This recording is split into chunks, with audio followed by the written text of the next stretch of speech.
Hello दोस्तों, नमस्कार। स्वागत है आपका सक्सेस इन हिंदी एकेडमी। देखिए दोस्तों, आज हम पढ़ेंगे निर्मल वर्मा की परिंदे कहानी। इससे पहले मैंने 16 कहानियाँ करवा दी हैं। आपके पाठ्यक्रम में कुल 21 कहानियाँ हैं और मैं ये 21 की 21 ही निःशुल्क करवाऊँगी। अगर आपको इसकी पीडीएफ चाहिए तो इस नंबर पर संदेश भेजकर या वॉइस कॉलिंग करके प्राप्त कर सकते हैं। ये आपकी पेड रहेगी पीडीएफ, ठीक है। अगर आप यूजीसी नेट, हरियाणा वैकल्पिक पेपर, लिखित पेपर, साक्षात्कार, चारों ही प्रोसेस की तैयारी आप मेरे नोट्सों के द्वारा कर सकते हैं। क्लास आपको यूट्यूब पर मिलेगी, लेकिन पीडीएफ के आपके पैसे लगेंगे। तो पूरे यूट्यूब का सबसे सस्ता कोर्स और क्या, क्वालिटी बेहतरीन है, 0 से लेकर 100 तक, ठीक है। आपकी तैयारी हो जाएगी तो इस पर आप प्राप्त कर सकते हैं। अब है निर्मल वर्मा की परिंदे। हम पढ़ेंगे परिंदे। हिंदी के आधुनिक साहित्यकार निर्मल वर्मा का जन्म सन 1929 में शिमला में हुआ था। अब क्या है, किसी भी कहानी, नाटक, निबंध को पढ़ने से पहले उसके लेखक के जीवन के परिचय के बारे में जान लेंगे, उनकी रचनाओं के बारे में जानना बहुत ज़रूरी है। तो निर्मल वर्मा के जीवन के परिचय के बारे में जान लेते हैं। हिंदी के आधुनिक साहित्यकार निर्मल वर्मा का जन्म सन 1929 में शिमला में हुआ था। अब निर्मल वर्मा का जन्म 1929 में कहाँ हुआ था? शिमला में। हिंदी साहित्य में नई कहानी आंदोलन के प्रमुख लेखक निर्मल वर्मा का कहानी में आधुनिकता बोध लाने वाले कहानीकारों में अग्रणी स्थान है। मतलब जो आधुनिक कहानीकार थे, इनका भी अग्रणी यानी आगे इनका भी स्थान है। निर्मल वर्मा नई कहानी आंदोलन के महत्वपूर्ण हस्ताक्षर माने जाते हैं। तो ये लाइनें आ सकती है कि निर्मल वर्मा क्या माने जाते हैं? तो महत्वपूर्ण हस्ताक्षर माने जाते हैं। किसके? नई कहानी आंदोलन के। उन्होंने अपनी कहानी प्रचलित कला में संशोधन किया है। प्रत्यक्ष यथार्थ का भेद कर उसे भीतर पहुंचने का भी प्रयत्न किया है। मतलब जो वर्तमान की जो समस्याएं होती है, जो यथार्थ से भरी उनकी कहानियां होती थी, यानी कि ये नहीं कि कोरी कल्पना में उनकी उड़ान भरती थी उनकी कहानी, ऐसा नहीं है। यथार्थ मतलब वास्तविकता से जुड़ी उनकी कहानियां होती थी।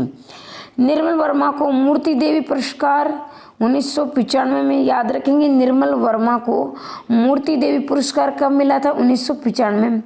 साहित्य अकादमी पुरस्कार 1984 में। तो ये सारे पुरस्कार देख लेंगे। उत्तर प्रदेश हिंदी संस्थान पुरस्कार और ज्ञानपीठ पुरस्कार 1991 में सम्मानित किया जा चुका था। परिंदे 1958 से प्रसिद्धि पाने वाले निर्मल वर्मा को कहानियाँ और अभिव्यक्ति शिल्प की दृष्टि से बेजोड़ समझा जाता है। अब मैं एक बार ये लाइन फिर से रिपीट कर देती हूँ। ये आपके ऑब्जेक्टिव पेपर में तो आती ही आती हैं, इसके साथ ही आपके जो लिखित पेपर होगा उसमें अगर आप ये लाइनें लिखते हो तो आपकी जो है लेखन में 4 चांद लग जाएंगे। मतलब कि आपके नंबर अब बहुत अच्छे आएंगे। तो कुछ चीज़ें ऐसी है जो याद करने की बहुत ज़रूरी होती है। निर्मल वर्मा को मूर्ति देवी पुरस्कार कब मिला था? 1995 में। साहित्य अकादमी 1994 में। उत्तर प्रदेश हिंदी संस्थान पुरस्कार और ज्ञानपीठ 1991 में। यानी उत्तर प्रदेश हिंदी संस्थान और ज्ञानपीठ दोनों ही 91 में मिले थे। मूर्ति देवी 95 में मिला था। साहित्य अकादमी 84 में मिला था। और परिंदे से जो ये प्रसिद्ध हुए थे इस कहानी से, तो ये 1958 में प्रसिद्धि मिली थी। ये 1958 में प्रकाशित हुई थी। तो ये चीज़ें आपको याद रखनी है। अब क्या है, कहानी संग्रह। अब यहाँ हम पढ़ रहे थे इनके द्वारा प्राप्त पुरस्कार। तो इनका पहला पुरस्कार तो ये रखेंगे साहित्य अकादमी 1984 में, इसको सीरियल वाइज लगा लेना, साहित्य अकादमी 1984 में। उत्तर प्रदेश हिंदी संस्थान ज्ञानपीठ 1991 में। मूर्ति देवी 1995 में। अब कहानी संग्रह देखेंगे, परिंदे 1958, जलती झाड़ी 1965। अब ये हो गया। अब तक तो मैम आपको ये परिंदे कहानी बता रही थी। अब क्या है, आप कहानी संग्रह। तो कई बार क्या होती है, जैसे कहानी संग्रह परिंदे, तो उसका छोटा भाग करके कहानी से, जैसे कहानी संग्रह का छोटा भाग करके एक कहानी के रूप में लिख दिया जाता था। पहले लेखक ऐसा ही करते थे। जलते जाड़े 1965, पिछली गर्मी 1968, बीच व्यास में 1973। कव्य और काला पानी, ये कव्य और काला पानी बार बार पूछी गई है। कव्य और काला पानी 1983 में, इसको याद रखेंगे। सूखा तथा अन्य कहानियाँ 1995 में। सन 2002 में भारत सरकार की ओर से साहित्य एवं शिक्षा के क्षेत्र में पद्म भूषण, तो यहाँ एक पद्म भूषण पुरस्कार और ऐड कर लेना। 2002 में पद्म भूषण पुरस्कार भी ने मिला था। तो कितने हो गए इनके? 5 पुरस्कार हो गए हैं, ये आप देख लेंगे। एक बार मैं फिर से रिवीजन कर लेती हूँ। परिंदे 1958 में बहुत प्रसिद्ध है। जलती जाड़ी 1965 में, पिछली गर्मी में 1968, बीच व्यास में 1973, कव्य और काला पानी 1983 में, ये कई बार पूछी गई, ये याद रखेंगे। सूखा तथा अन्य कहानियाँ 1995 में और 2002 में इन्हें पद्म भूषण पुरस्कार से सम्मानित किया गया था। 1958 में प्रकाशित परिंदे कहानी से निर्मल माँ को सर्वप्रथम प्रसिद्धि मिली थी। लेकिन इनकी देखो, हर एक लेखक का चाहे कवि का है अपनी एक प्रसिद्धि का कारण होता है। एक रचना के लिए वो इतने प्रसिद्ध हो जाते थे कि उन्होंने हजारों रचनाएं लिखी हो। तो जैसे तो इसमें क्या है, परिंदे, ये जब तक इन्होंने परिंदे कहानियाँ लिखी तब इतने ये मजबूत लेखककार नहीं थे, कहानीकार इतने नहीं थे, लोग इतने नहीं जानते थे। लेकिन 1958 में इनकी ये परिंदे कहानी आई, तब से बहुत प्रसिद्ध हो गई। ये कहानी नई कहानी आंदोलन मील का पत्थर बन सकते। तो ये लाइनें आप लिखनी ही लिखनी है। लिखित पेपर के लिए मैं पहले ही सचेत करती हुई आपको चलूंगी कि मील का पत्थर जो कहानी कौन सी साबित हुई थी, तो परिंदे कहानी। देखो वैसे अगर आप में वर्ण को वर्ण से जोड़कर पढ़ोगे तो देखो, पैसे परिंदे, पैसे पत्थर, ठीक है, पैसे परिंदे, पैसे पत्थर। ये कहानी परिंदे कहानी संग्रह में संकलित है। अब कंफ्यूज नहीं होना है, परिंदे कहानी इनका संग्रह भी है और परिंदे इनकी कहानी भी है। ठीक है, कहीं आप सोचो कहीं तो आप कहानी संग्रह बता रही हो और कहीं कहानी बता रही हो। ठीक है, ये अब इस संग्रह में कहानियों में डायरी का खेल, इस संग्रह की अन्य कहानियाँ, किस संग्रह की? परिंदे संग्रह की। परिंदे संग्रह में कौन सी कहानियाँ प्रकाशित हुई थी? डायरी का खेल, तीसरा गवाह, पिक्चर, पोस्ट कार्ड आदि। नामवर सिंह ने इन कहानी के संदर्भ में लिखा है। फकत 7 कहानी संग्रह परिंदे निर्मल की पहली कृति नहीं है, बल्कि जिसे हम नई कहानी का कहना चाहते हैं इससे उसकी भी पहली कृति है। मतलब कि इन्होंने क्या, नई कहानी, अगर ये तो वैसे तो पहली है ही, लेकिन अगर हम क्या इसकी कृति जो इनकी प्रसिद्धि का आधार है, नई कहानियों में जो गिनी जाने वाली कहानी है, तो ये भी उनकी दृष्टि से पहली कहानी है, नई कहानियों में गिनी जाने वाली है। ठीक है, परिंदे मूल रूप से प्रेम कहानी है। देखो कितनी खुशी की बात है, आपका सिलेबस ऐसा है, आपका पाठ्यक्रम, आप भरपूर आनंद ले सकते हैं। इतने प्रेम कहानियाँ भरी पड़ी हैं, जैसे कानों में कंगना हमने पढ़ी, उसने कहा था, कोशिका घटवार, परिंदे, ये मतलब कि मुझे नहीं, अगर आप अभी भी क्या है, आप मुझे जोर ताकत लगा दो, आप ऐसा लग रहा है कि जैसे आप मनोरंजन भी कर रहे हो। ठीक है ना, ठीक है ना भाई। बेचने वाले गली में बहुत आते हैं, तो इनके साथ में, क्योंकि मैं अगर वीडियो साफ करने लगती हूँ तो 1-2 देखो फिर आ गए हैं भाई। कोई बात नहीं, इनका भी रोजी रोटी है भाई, इनका भी सुन लिया करो। लेकिन प्रेम के भाव की विविध स्थितियों की व्यंजना अपने परिवेश के कारण कहानी अद्भुत बन पड़ी है। कहानी में प्रेम के प्रति जितना तीव्र सम्मोहन, उतना ही सम्मोहन से मुक्त होने की अकुलाहट भी है। देखो मतलब इस कहानी में देखो, हम पहली बार जब किसी के प्रति किसी प्रभावित होते हैं तो एक सम्मोहन मतलब उससे प्रभावित होते हैं, वो ही अच्छा लगता है। लेकिन इस कहानी में जो एक त्याग, एक तपस्या, मैं पहले पूरी नहीं सुनाऊंगी, जिसने नहीं सुनी है क्योंकि आपकी उत्सुकता खत्म हो जाएगी। तो धीरे धीरे जैसे मतलब एक बड़ी एक ये है कि बड़ी सात्विक, एक मतलब जो एक होता है ना, एक वास्तविकता से प्रेम से जुड़ी हुई, त्याग और तपस्या से भरी हुई कहानी है। प्रेम सम्मोहन से मुक्ति की अकुलाहट, नई कहानी, नई शुरुआत करने की लालसा, द्वंद्व, परिंदे के जीवन नहीं है, जौन नहीं है, परिंदे को जौन के प्रति नया भाव, जौन जीवन के प्रति है, ये जीवन के प्रति नया भाव जगाने वाली कहानी के तौर पर स्थापित करता है। लतिका परिंदे कहानी की धुरी है। धुरी आपने पता है ना, जैसे मान लीजिए ये कोई पहिया है और इसमें ये होता है एक निशान, तो वो पहिया इसके इर्द गिर्द घूमता रहता है। धुरी मतलब केंद्र, धुरी का मतलब होता है केंद्र। ठीक है, कहानी में विनय सारे सूत्र उसके जीवन से संबंधित, मतलब ये कहानी की जो लेखिका ना, माफ़ कीजिए लेखिका नहीं, ये जो हीरोइन है, जो नायिका है वो लतिका है। तो पूरी कहानी इनके इर्द गिर्द घूमेगी। अन्य चरित्र अपने अपने संवादों, चरित्र मतलब पात्र, विचारों, टिप्पणियों से खास परिस्थिति का भी उद्घाटन करते हैं। ठीक है ना। और ये निःशुल्क क्लास आपकी चलती रहेगी। चैनल को सब्सक्राइब कर लो जिसने नहीं किया है। परिंदे कहानी के मुख्य पात्र हैं लतिका है, मेजर गिरीश नेगी है, मिस ह्यूबर्ट है, डॉक्टर मुखर्जी है और मिस वुड है, फादर एलमंड है। तो ये पात्र हैं।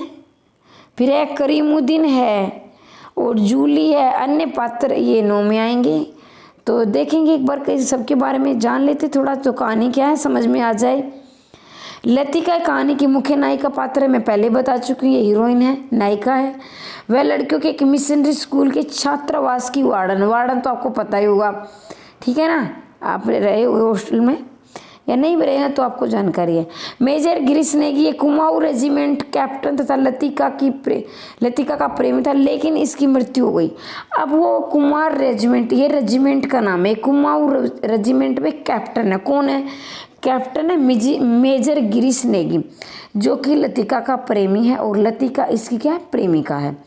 लेकिन क्या है, जैसे शादी होने से पहले इनकी मृत्यु हो जाती है। किसकी? मेजर गिरीश नेगी की। ये कैसे होती वो हम कहानी में देखेंगे। मिस्टर आइवुड ये मिशनरी स्कूल में संगीत शिक्षक है। मिस्टर आइवुड क्या है? संगीत के शिक्षक है। लतिका के सहकर्मी है जो लतिका से प्रेम करते हैं। तो ये तो होता है आया है, वो उससे प्रेम करता है, वो उससे प्रेम करता है, और ये चैन, ये कड़ी चलती रहती है। ठीक है ना। तो अब लतिका किससे करती है? मेजर गिरीश नेगी से। और लतिका से कौन करता है? मिस्टर आइवुड, जबकि लतिका मिस्टर आइवुड से प्रेम नहीं करती है। डॉक्टर मुखर्जी ये क्या मतलब एक निष्ठ प्रेम है इनका, एक तरफा प्रेम है मिस्टर आइवुड का। डॉक्टर मुखर्जी लतिका के सहकर्मी छात्रावास के डॉक्टर है। डॉक्टर मुखर्जी नाम से डॉक्टर लगा हुआ, नाम क्या है। ये बर्मा के रहने वाले हैं तथा अपने देश तथा पत्नी से बहुत प्रेम करते हैं, किंतु दोनों उनसे छूट जाते हैं।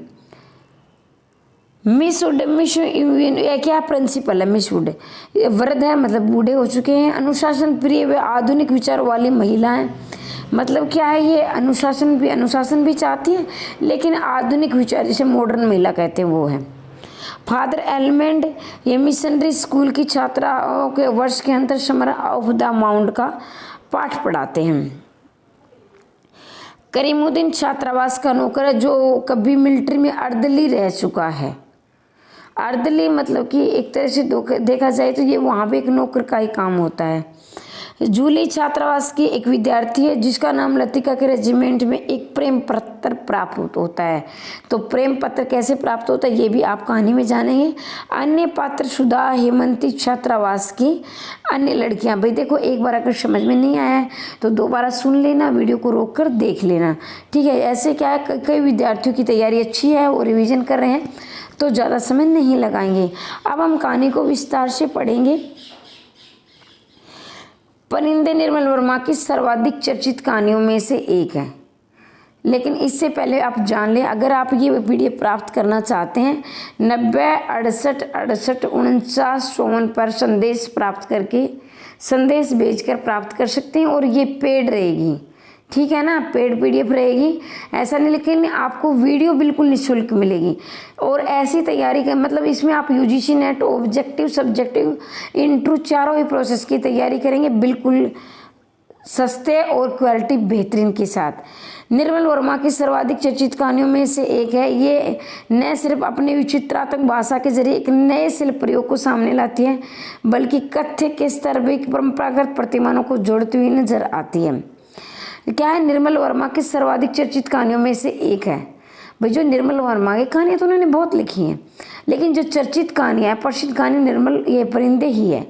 न सिर्फ अपनी चित्रात्मक भाषा के जरिए, मतलब जैसे कहानी आपको लग रहा है मैं आपको कहानी सुनाऊंगी और आपको ये लगेगा कहानी सुनते सुनते जैसे कि हम वो उस पर फिल्म देख रहे हैं। तो ये क्या है, चित्रात्मक शैली होती है, आपकी आंखों के सामने चित्र घूमेंगे। बल्कि कथ्य स्तर से भी परंपरागत प्रतिमानों को जोड़ती हुई नजर आती है। कथ्य शिल्प क्या होता है, जैसे मान लीजिए मैं कहानी कुछ कह रही हूँ तो आपको क्या है, ये लगे कि हाँ ये तो परंपरागत है, यानी जो पहले की जो परिपाटी चली आ रही थी, जिसमें कि ये नहीं कि बहुत मॉडर्न पढ़ना है कुछ अबद्धता, ऐसे नहीं कि बिल्कुल साधारण भाषा में। परिंदे एक प्रेम कथा है। परिंदे अपनी पूर्ववर्ती प्रेम कथाओं में बिल्कुल अलग जमीन से रची गई है। पूर्ववर्ती मतलब पहले की, मतलब इसकी जो कहानियाँ हैं पूर्ववर्ती परिंदे की पहले जो कहानियाँ लिखी थी उनसे थोड़ी सी हटकर है। यहाँ जहाँ खोए हुए प्रेम की तड़प है, दूसरे उस प्रेम से मुक्त होने की छटपटाहट भी है। मतलब ये एक तो प्रेमी या प्रेमिका बिछुड़ चुके हैं या मर चुका है, उसमें क्या है उसकी तड़प है, दूसरी ओर उस प्रेम से मुक्त होने की छटपटाहट भी थी। मतलब कि उस प्रेम को भूलना नहीं चाहती है कौन, लतिका। और ये हम पढ़ेंगे कहानी में। परिंदे कहानी के केंद्र में लतिका क्या है, हीरोइन है, नायिका है। पर्वतीय शहर के आवासीय गर्ल्स कॉन्वेंट स्कूल की वार्डन है। पर्वतीय आवास मतलब पहाड़ी क्षेत्र के जो आवास रहते हैं, आवासीय स्कूल मतलब हॉस्टल वाले स्कूल, उसकी वार्डन है। लतिका मेजर गिरीश नेगी से प्रेम करती थी, लेकिन ये प्रेम अपने अंजाम तक नहीं पहुंच पाता है। मतलब लतिका गिरीश नेगी से प्रेम करती थी, लेकिन ये अंतिम में इनकी शादी नहीं हो पाती, ये मिल नहीं पाते हैं। मेजर गिरीश नेगी की मृत्यु हो जाती है। लतिका प्रणय पुष्प ऐसे में ही कुमला जाता है। प्रणय मतलब कि जो इनके प्यार का जो फूल है वो समय से पहले ही मुरझा जाता है। तब से लतिका अपने पूर्व प्रेम की स्मृतियों को धरोहर बनाए जिए जा रही है। मतलब कि वो सिर्फ उसकी यादों के सहारे अपनी जिंदगी काट रही है। अतीत का हस्तक्षेप उसे वर्तमान में जीने नहीं देता है। ये प्रिंटिंग में गलती हुई है। अतीत का हस्तक्षेप उसे वर्तमान में जीने नहीं देता है।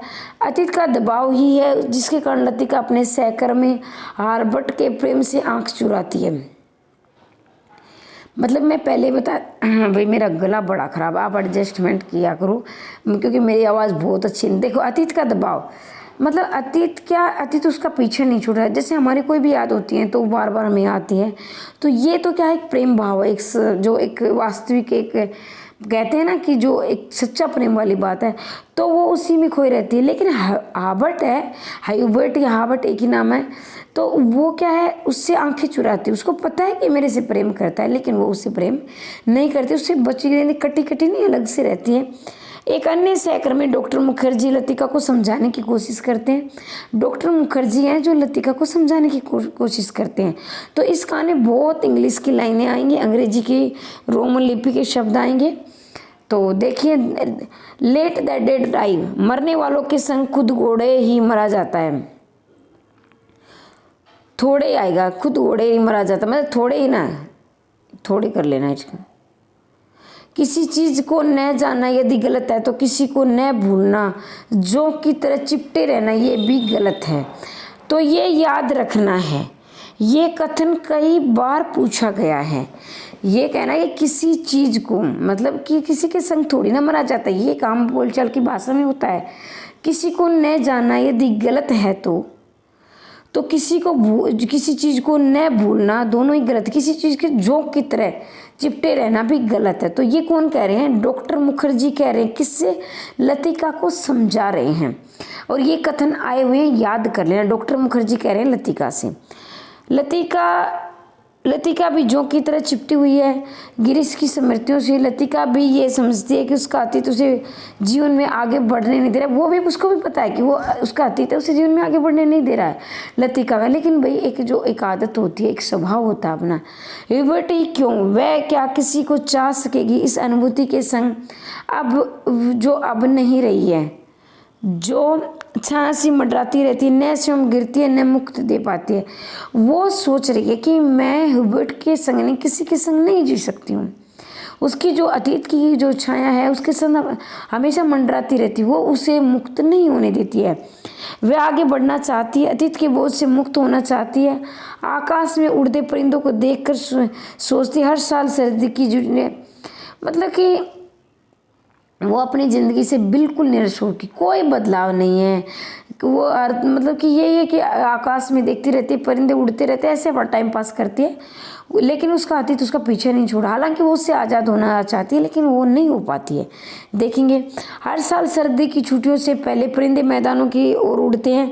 कुछ दिनों के बीच इस पहाड़ी स्टेशन पर बसेरा करते हैं, प्रतीक्षा करते हैं बर्फ़ के दिनों की, जब नीचे अजनबी देशों में उड़ जाएंगे। मतलब कि ये कि हर साल परिंदे आते हैं और अपने देश को वापस चले जाते हैं घूमने के लिए। ये परिंदे प्रतीक है, किसका प्रतीक है? इसमें प्रेम का प्रतीक है, जो उसके वर्तमान जीवन में जो घटित हो रहा है उसका प्रतीक है परिंदे। बात ये नहीं कि परिंदे किसी भी चीज़ को हम प्रत्यक्ष रूप से नहीं कहकर अप्रत्यक्ष रूप से कहते हैं समझाने की कोशिश, तो उसी तरह से परिंदे को, ये परिंदे नहीं है, एक लतिका और गिरीश नेगी की एक प्रेम कहानी के रूप में दिया गया है। जीवन से प्रेम के, वर्तमान से लगाव के, उष्मा की तलाश में अपने मुल्कों को छोड़कर अनजान देशों की उड़ जाते हैं। इनमें प्रेम है, जिंदगी में उष्मा बनाए रखने की भी, अतीत की स्मृतियों के प्रति ईमानदार हो सकते हैं। लतिका में भी परिवर्तन दिखाई देता है। हॉस्टल के एक छात्रा जूली के प्रेम पर लतिका की प्रतिक्रिया इस बदलाव की ओर इशारा करती है। तो क्या करती है देखने कि लतिका में क्या बदलाव दिखाई देता है। जूली रेजिमेंट के किसी ऑफिसर से प्रेम करने लगती है। क्या है, जूली भी रेजिमेंट के किसी ऑफिसर से प्रेम करने लगती है। उसका प्रेम पत्र लतिका पकड़ लेती है, लेकिन बजाय जूली को सजा देने की वह प्रेम पत्र चुपचाप उसके तकिए के नीचे रख देती है। अब क्या, जूली किसी ऑफिसर से प्रेम करती है और जब जूली का प्रेम पत्र आता है तो उसे नहीं देती है, बल्कि चुपचाप उसके तकिए के नीचे रख देती है।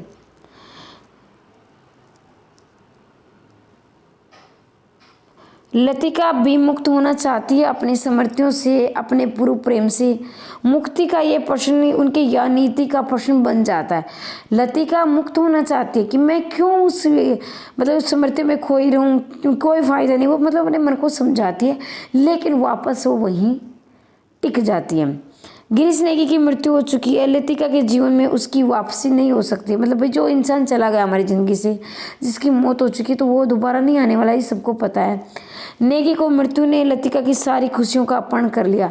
अब क्या, उतने कितने सपने संजोए थे कि मैं इसके साथ शादी करूंगी, वो भी सोचता था आगे हम अच्छी गृहस्थी बचाएंगे, लेकिन क्या है, वो सारे सपने छूट गए हैं। पुरानी स्मृतियों में तय कर बैठी हुई है।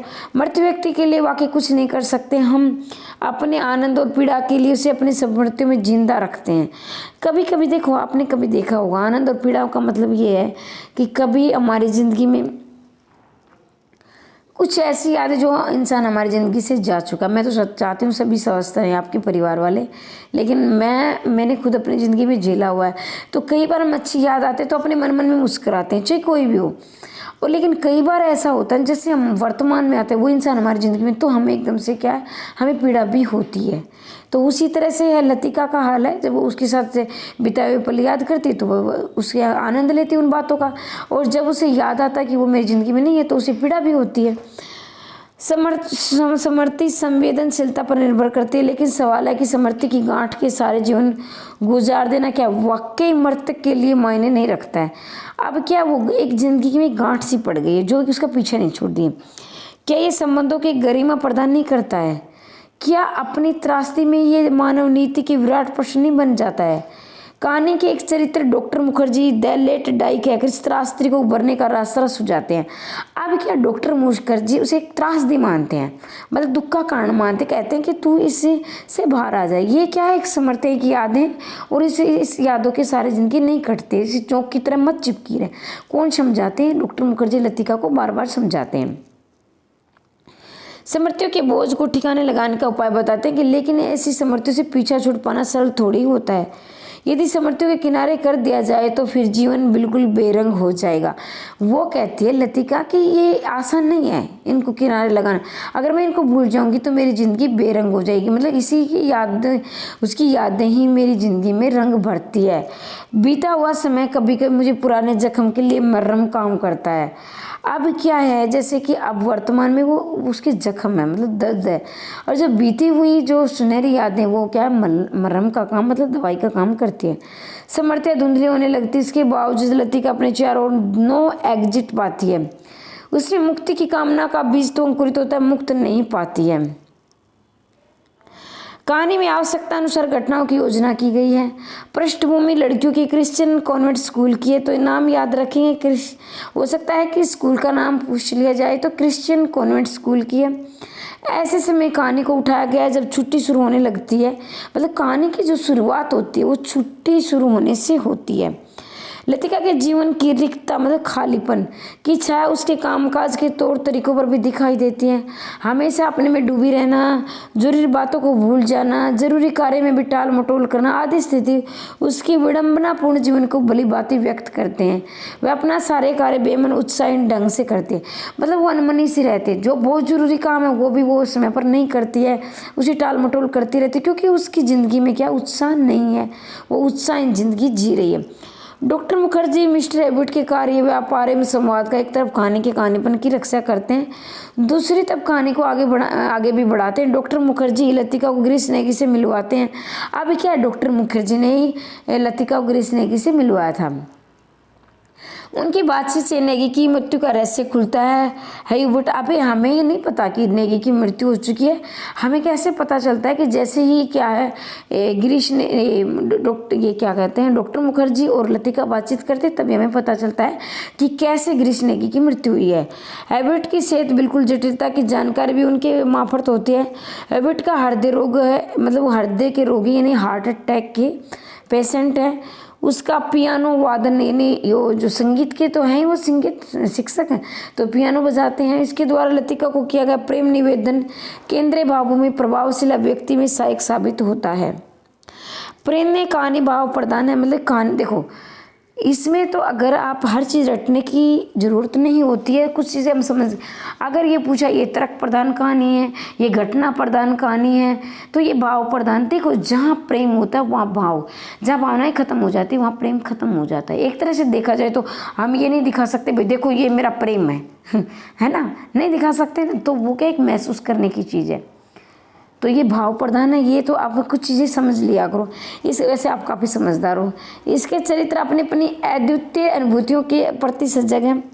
कहानीकार पूरे परिवेश को समेटते हुए अनुभूतियों को सूक्ष्मता से व्यक्त करता है। कहानी में भावात्मक शैली के साथ भाव की गहनता की गहरी वैचारिकता का भी समझ से, मतलब भाव भी है, गहरी विचारिकता मतलब विचारों को गहराई से सोचने, फिर उनमें सामंजस्य, उनको सामंजस्य बैठाना। ये विचार जीवन की अनुभूतियों से निकले। कहानी एक निश्चित दिशा प्रदान करती है, भाई एक निश्चित दिशा मिलती है कहानी को, विचार भी हैं, भावनाएं भी हैं। कहानी में विन्यस्त वैचारिकता भाव की संतुलित करते, कहानी को जीवन की संश्लिष्ट व्यक्ति के बावजूद एक मुकम्मल जीवन दर्शन विकसित करने की दिशा में ले जाते हैं। मतलब इसमें एक जो वाद संवाद होते हैं, बातचीत होती है, कुछ यादें होती है, तो ये कहानी को अपनी दिशा में एक नई दिशा में ले जाती है। कहानी को अच्छी क्या है सफल बनाती है। निर्मल वर्मा की कहानी में सिनेमा की पूर्व दीप्ति फ्लैशबैक शैली का कलात्मक उपयोग है। पूर्व दीप्ति का मतलब होता है कहानी में जैसे कि जो कुछ कहानियाँ होती है जो अतीत से शुरू होती है और वर्तमान की तरफ बढ़ती है, भविष्य की तरफ जाती है। कुछ कहानियाँ ऐसी होती हैं जो क्या होती है वर्तमान में शुरू होकर अतीत की तरफ जाती है, तो उसे पूर्व दीप्ति बोलते हैं। तो वैसे ही निर्मल वर्मा की कहानी जैसे परिंदे कहानी है, तो वो क्या आती है वर्तमान में शुरू होती है और अतीत की तरफ जाती है। आलोचक इनकी ज़्यादातर कहानी में अतीत की स्मृति ही मानते हैं, अतीत की यादें ही ज़्यादा इन कहानियों में। कहानीकार सामान्यतः अपनी अनुभूति के तटस्थ और कलात्मक भाव के लिए समय का अंतराल करते हैं। निर्मल भी अपनी अनुभूतियों को एक निश्चित समय तक विराम देकर अपनी कहानी बुनते हैं।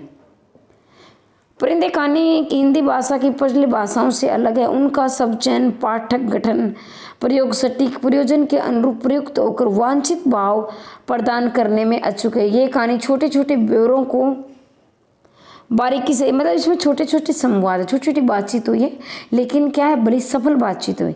ये स्थिति की योजना दर्शक की तरह करते हैं, मतलब जो दृश्य हैं वो योजना करके किए गए हैं।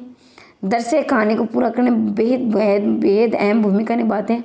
परिंदे कहानी अनुभूति प्रदान कहानी, मतलब कि अनुभूति है, वह जहाँ प्रेम है वहाँ अनुभूति तो होती है। प्रेम के परिप्रेक्ष्य में मानव नीति का आत्मप्रक यथार्थ घटक का उद्घाटित होता है, मतलब आत्मप्रक एक निष्ठ यानी व्यक्तिनिष्ठ, मतलब ये कहानी आत्म पर एक व्यक्ति पर क्या क्या बीतती है, कैसे महसूस करता है, वो व्यक्ति पर कहानियाँ हैं या आत्म पर कहानी भी बोल सकते हो। भावों की प्रबल अभिव्यक्ति के लिए निर्मल वर्मा ने काव्यात्मक भाषा का प्रयोग किया। काव्यात्मक भाषा जैसे काव्य की भाषा होती है, जैसे कविता की भाषा होती है। यहाँ काव्य में उपमा है, उपमा दी गई, प्रतीक दिए गए हैं, बिंब दिए गए, बिंब मतलब चित्र, जैसे कहें ना, जैसे मैं अब आपको कहानी सुना रही हूँ तो आपको लग रहा है कि जैसे आप कोई फिल्म देख रहे हो, प्रतीकों के माध्यम से व्यक्त की गई है। निश्चित रूप से परिंदे कहानी का कहानीकार गद्य साहित्य का उत्कृष्ट नमूना और साहित्य की अनमोल उपलब्धि है। तो हिंदी साहित्य की ये अनमोल उपलब्धि है, बहुत ही अच्छी कहानी है। तो ये कहानी थी, हालांकि ये कहानी बहुत बड़ी है, लेकिन ये क्या अभी आपकी परीक्षा की दृष्टि से अगर तो इतने समय में इतनी पढ़ी जाएगी और ऐसे इतने परीक्षा में पूछे जाते हैं। बाकी कहानी बहुत लंबी हो जाती है जो परीक्षा की दृष्टि से बनाई गई है। इसमें कथन देख लेंगे, कथन पूछे जाते हैं, सभी जानते हैं। मानो जल कोमल स्वप्निल उर्मिया भौरों को झिल मिलाता जाल बुनती हुई दूर दूर किनारों तक फैलती जा रही है। लतिका को लगा जैसे कहीं बहुत दूर बर्फ की चोटों से परिंदों के झुंड नीचे अनजान देश को उड़ते जा रहे हैं। ये कौन महसूस करी है? ये लतिका महसूस कर रही है। वो अपनी यादों को ऐसे क्या पक्षियों के माध्यम से अभिव्यक्त कर रही है। ठीक है, तो अगर ये मैंने क्या है 16 कहानियाँ पहले डाल रखी है, ये हमारी 17वीं कहानी के पाठ्यक्रम में 21 कहानियाँ सारी करवाऊंगी, सारी देख लेना, सुन लेना। ठीक है, तो ये निःशुल्क मिलती रहेंगी, PDF के पेड के पैसे लगेंगे। इन दिनों अक्सर उसने अपने कमरे की खिड़की से उन्हें देखा, धागे में बंधे चमकीले लट्टुओं की तरह एक लंबी टेढ़ी मेढ़ी कतार उड़े जा रहे हैं। पहाड़ों की सुनसान निर्वता ऐसे परे हैं उन चित्तर शहरों जहाँ शायद कभी नहीं जाएंगे। मतलब कि देखो, जब गर्मियों की छुट्टियाँ पड़ती है ना तो सभी अपने घर जाते हैं। वो क्या करती है, हर बार बहाना बना देती है कि मतलब अब क्या ठंड ज़्यादा है, ये नहीं, क्योंकि वो जाना ही नहीं चाहती है। वो क्या कहते हैं कि उसकी ज़िंदगी में कोई रंग नहीं है, बेरंग ज़िंदगी है, निरस ज़िंदगी है। वो अपनी ज़िंदगी अपने आप में अकेलेपन बिताना चाहते हैं। कई बार होता है ऐसा, जो डिप्रेशन के शिकार होते हैं वो ऐसा ही करते हैं। हैवर्ड का पत्र पढ़कर उसे क्रोध नहीं आया, आई थी केवल ममता। वह चाहती तो उसकी गलत फहमियों को दूर करने में देर नहीं लगती, किंतु कोई शक्ति उसे रोके रहती है। उसके कारण अपने पर विश्वास रहता है। अपने सुख का भ्रम माना हैवर्ड की गलतफहमी से जुड़ा है। देखो यहाँ हैवर्ड ने उन्हें प्रेम पत्र लिखा, लेकिन उसको प्रेम पत्र पाकर वो गुस्सा नहीं हुई। क्यों नहीं हुई? उसको पता है कि प्रेम का जो भाव है कितना सात्विक और सच्चा होता है। ये क्या है, ये बल्कि उसे अच्छा लगता है, लेकिन वो क्या है उसकी ज़िंदगी में भी नहीं आना चाहती, क्योंकि वो अतीत से जुड़ी हुई है, चिपके हुई है जोक की तरह, उसे अलग भी नहीं होना चाहती। लेकिन जब हैवर्ड उसे पता चलता है कि हैवर्ड उसे प्रेम करता है तो कहीं ना कहीं उसे अच्छा भी लगता है। वो उस पर ये विश्वास करती है कि मेरे अंदर अभी भी, देखो लड़कियों की आदत होती है, उसको ये लगा अभी भी मेरे अंदर कुछ, क्योंकि उसकी उम्र ढल चुकी है। ये जो प्रेम वगैरह भावनाएं जवानी में होती है, लेकिन उसकी उम्र ढल चुकी है, फिर भी उसको ये लगता है कि इस उम्र में भी कोई इंसान ऐसा है जो मुझसे प्रेम करता है, मेरे अंदर कहीं ना कहीं थोड़ा बहुत आकर्षण बचा हुआ है, ऐसा वो महसूस करती है। हैवर्ड क्यों, वह क्या किसी को चाह सकेगी उसे अनुभूति के संग जो अब नहीं रही, जो छाया से उसे मंडराती रहती है, न स्वयं मिटती है और न उसे मुक्ति दे पाती है। तो ऐसा कौन सोच रही है लतिका कि हैवर्ड क्यों नहीं, मैं किसी को नहीं चाह सकती। मेरे अंदर एक ऐसी छाया जो हमेशा मंडराती रहती है मेरे हृदय में, न वो स्वयं मिटती, न वो ख़त्म होती है और न ही मैं मुक्त हो पाती हूँ। ये लतिका सोच रही। मैं कभी कभी सोचता हूँ इंसान जिंदा किस लिए रहता है? क्या उसे कोई और बेहतर काम करने को नहीं मिला? हजारों मील अपने मुल्क से दूर मैं यहाँ पड़ा हूँ, यहाँ कौन मुझे जानता है, यही शायद मर भी जाऊँगा। हैवर्ड, क्या तुमने कभी महसूस किया कि एक अजनबी की हैसियत से पराए ज़मीन पर जी मर जाना कितना खौफनाक बात है? तो ये हैवर्ड सोच, ये क्या है हैवर्ड? डॉक्टर मुखर्जी, माफ़ कीजिए, डॉक्टर मुखर्जी हैं जो क्या है हार्ट के पेशेंट हैं, वो उस हैवर्ड को कह रहे हैं कि अगर मैं मर गया तो विदेश में कोई नहीं मरना चाहता, सभी अपनी मातृभूमि से प्रेम करते हैं। तो ये कथन महत्वपूर्ण याद है, कोई नहीं। ये बात मुझ में एक अजीब किस्म की बेफिक्र से पैदा कर देती है, लेकिन कुछ लोगों को मौत अंत तक पहली बनी रहती है। शायद वे जिंदगी में बहुत उम्मीद लगाते थे। इसे ट्रेजिडी भी नहीं कहा जा सकता क्योंकि आखिरी दम तक उन्हें मरने का एहसास नहीं होता है। तो ये जो मर जाता है उसके लिए बातचीत वो आपस में कर रहे हैं। जैसे कि गिरीश नेगी की मृत्यु एक रहस्य बन गई। किसी समय लतिका बिला नागा क्लब जाया करती थी। तो बिला, ये क्लब का नाम है बिला नागा क्लब। गिरीश नेगी, उसका परिचय वहीं हुआ था। गिरीश नेगी और लतिका वहीं मिले थे। कश्मीर जाने से एक रात पहले उसने मुझे सब कुछ बता दिया था। मैं अब तक लतिका से मुलाकात के बारे में कुछ नहीं कह सका हूँ, किंतु उस रात कौन जानता था कि वह वापस नहीं लौटेगा। अब क्या फ़र्क पड़ता है, लेट द डेड डाई। मतलब कि ये कि जो गिरीश नेगी और लतिका मिले थे, बिला नागा क्लब में जाया करते थे, वो उसे शादी करना चाहते थे, लेकिन उन्हें क्या है स्पष्ट रूप से नहीं कहा था कि क्या पता था कि वो लौट के ही नहीं आएगा। हैबिट का चेहरा उसे देखकर क्षमा सा दयनीय सा हो जाता है। तब लगता है कि वह अपनी मुख निरी याचना में कोस रहा है। न वह गलतफहमी को दूर करने का प्रयत्न कर पाती, उसे न अपनी व्यवस्था की सफाई देने का साहस होता है। उसे लगता है कि इस जाल में बाहर निकलने के लिए धागे जिस सिर को पकड़ते हुए खुद एक गांठ बन जाता है। अब क्या है, जैसे गिरीश एबर्ट उसे प्रेम पत्र देता है तो वो क्या उसका जो मतलब वो कुछ जवाब नहीं देती है, न वो हाँ कहती है ना। तो ऐसी ही मुख निरी कई बार देखा होता है ना कि जैसे कोई प्राणी है और वो दुखी है तो उन्हें वो बोलता है और उसका बेबस सा चेहरा हो जाता है। वो उसी चेहरे को बिट में देख रही है, लेकिन क्या कहते हैं कि मेरे अंदर जो एक गांठ बनी है, मैं जितनी इसको खोलना चाहती हूँ उतनी ये गांठ उलझती हुई जा रही है। ऐसा कौन लतिका महसूस करती है? शायद कौन जाने, शायद जूली ये प्रथम परिचय हो उसे अनुभूति से जिसे कोई भी लड़की बड़े चाव से संजो कर संभाल कर अपने छिपाए रहती है।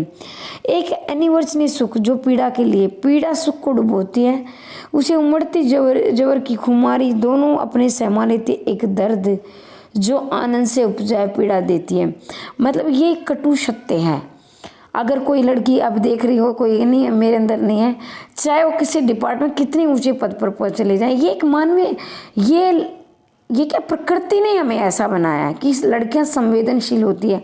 और जब उन्हें कोई भी एक प्रकट करता है, ये नहीं कि वो प्रेमी प्रेमिका के रूप में या पति पत्नी के रूप में, कोई भी ये कह के हम आपको पसंद करते हैं तो अपने आप में बहुत खुश हो जाती हैं।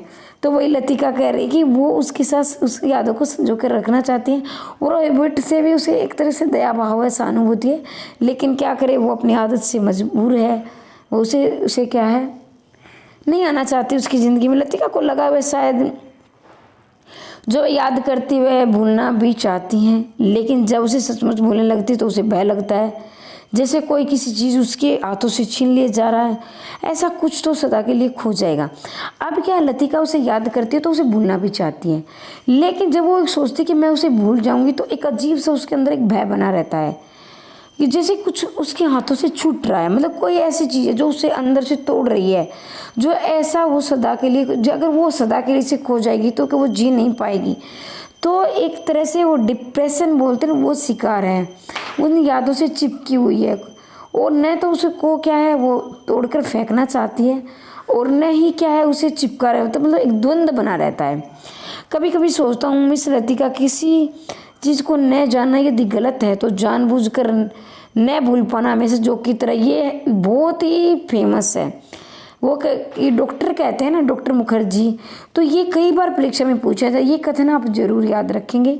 सब कुछ होने के बावजूद क्या चीज़ है जो हमें चलाए रहती है? हम रुकते हैं तो अपने रेले में घसीट ले जाती है।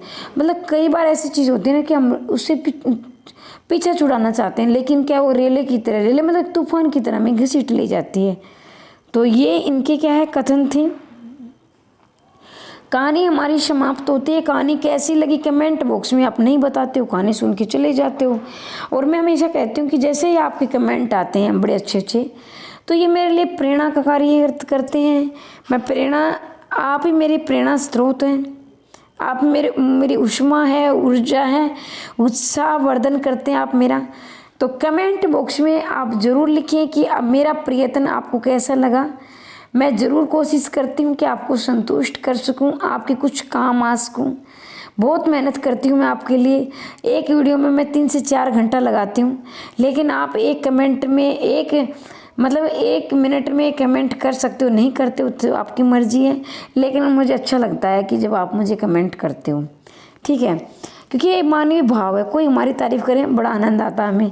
अब मैं ये नहीं कह मतलब कि देखो भाई, मैं हमेशा कहती हूँ मेरे अंदर मानवीय भाव, मैं इंसान हूँ, ठीक है ना, कोई मैं देवता तो नहीं हूँ कि मैं, और देवता भी प्रसन्न, जैसे हम उनकी पूजा करते तो प्रसन्न होकर हमें क्या देते हैं, वरदान देते। तो उसी तरह मैं भी हूँ, जब आप मुझे, ये मेरे लिए वरदान का काम, वरदान देते हैं, आप मुझे कमेंट कर दे छोटा सा। अगर ये निःशुल्क तैयारी तो मैं आपकी करवाती रहूँगी, जब तक आपका पेपर नहीं होगा मैं आपके साथ जुड़ी रहूँगी।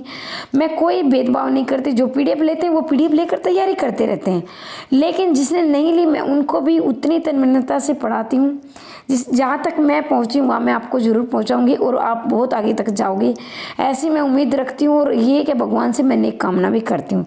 अगर आपको पेड PDF चाहिए तो इस नंबर पर संदेश भेजकर प्राप्त कर सकते हैं, जिसमें आप क्या है, UGC नेट और आपका वैकल्पिक परीक्षा, आपकी लिखित परीक्षा, साक्षात्कार सभी इसी में हो जाएंगे, मैं पूरी करवाऊंगी। पूरे YouTube पर सबसे सस्ता क्या है, आपको PDF मिलेगी सबसे सस्ती, और कोई कंटेंट से समझौता नहीं किया, पूरी ईमानदारी से मेहनत कर रही हूँ। अगर आपको चाहिए तो कर सकते हैं, क्योंकि देखो भाई क्या है, पैसा आता जाता रहता है, 1000-1500 में कुछ नहीं होता है, लेकिन वैकेंसी आप 5 से 6 साल की बात आती है, 6 से 7 साल भी लग जाते हैं, और आपका समय कीमती है पैसे से ज़्यादा। 1000-1500 की तो हम चप्पल तक खरीद लेते हैं, जो कि हमारे 3-4 महीने में टूट भी जाती है। तो ये समय का महत्व समझे, और आप क्या 1000-1500 के चक्कर में अपने 90-1 लाख की नौकरी ना गंवाएं। आप खुद समझदार हैं, और मैं चाहती हूँ आपका इसी भर्ती में चयन हो जाए। हमेशा हंसते रहिए, मुस्कुराते रहिए, दिन दोगुनी रात चौगुनी उन्नति करते रहिए। आज के लिए इतना ही, मिलते हैं अगली वीडियो में, तब तक के लिए जय हिंद जय भारत।